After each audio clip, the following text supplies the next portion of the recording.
സൗഹൃദ കൂട്ടായ്മയായ തൗദാരം പൊന്നാനി സംഘടിപ്പിക്കുന്ന വികസന കോൺക്ലേവ് ശനിയാഴ്ച നടക്കും. ഈശ്വരമംഗലത്തെ നിള സംഗ്രഹാലയത്തിൽ വെച്ച് നടക്കുന്ന കോൺക്ലേവിൽ തൗദാരം പൊന്നാനി തയ്യാറാക്കിയ വികസന രേഖ Akbar travels of India managing director doctor K V. Abdul Nasar MLA KP Noushad അലിക്ക് കൈമാറും. 2026 തെരഞ്ഞെടുപ്പ് കാലത്താണ് മത്സരിക്കുന്ന സ്ഥാനാർത്ഥികൾക്ക് മുൻപാകെ പൊന്നാനിയുടെ വികസന അജണ്ട ചർച്ച ചെയ്യണമെന്ന ആശയം ഉയരുന്നത്. വിദഗ്ധരെ ഉൾപ്പെടുത്തിക്കൊണ്ട് കർമ്മസമിതികൾ രൂപീകരിക്കുകയും വിവിധ ഘട്ടങ്ങളിലായി 3 ശില്പശാലകൾ സംഘടിപ്പിക്കുകയും ചെയ്തു.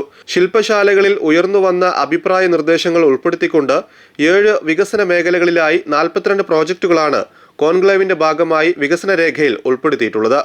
അത്തരത്തിൽ തയ്യാറാക്കിയ വികസന രേഖയാണ് KP നൌഷാദ് അലി MLAക്ക് കൈമാറുന്നത്. ചടങ്ങിൽ നഗരസഭാ ചെയർപേഴ്സൺ CV സുധ, ചലച്ചിത്ര സംവിധായകൻ ശ്രീകുമാർ മേനോൻ, നബാർഡ് മുൻ ജനറൽ മാനേജർ ഷാജി സക്കറിയ എന്നിവർ മുഖ്യപ്രഭാഷണം നടത്തും. കോൺക്ലേവിന്റെ മുഖ്യ ഉപദേശകൻ ഡോക്ടർ അബ്ദുൽ ജബ്ബാർ അഹമ്മദ് വികസന രേഖ അവതരിപ്പിക്കും. പൊന്നാനിയുടെ സാമൂഹിക, സാംസ്കാരിക, രാഷ്ട്രീയ, സന്നദ്ധ മേഖലകളിൽ നിന്നുള്ള പ്രതിനിധികൾ കോൺക്ലേവിൽ പങ്കെടുക്കും. വിവിധ വകുപ്പുകളുടെ ജില്ലാതല ഓഫീസർമാരും കോൺക്ലേവിൽ സംബന്ധിക്കും.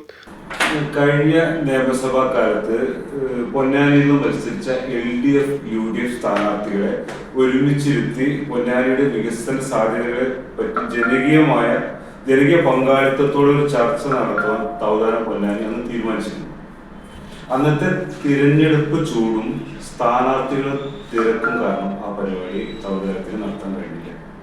അതാണ് ഈ 11-ാം തീയതി ഞങ്ങൾ നടത്തുന്ന ഈ കോൺക്ലേവ് പരിപാടിയിൽ സദസ്സിനെ അഭിസംബോധന ചെയ്തുകൊണ്ട് Ponnani municipal chairperson Shrimati CV Sudha ma'am, Malayala cinema ഇൻഡസ്ട്രിയിലെ പ്രമുഖ സംവിധായകൻ ശ്രീകുമാർ മേനോൻ സാർ, നബാർഡിന്റെ മുൻ ചെയർമാൻ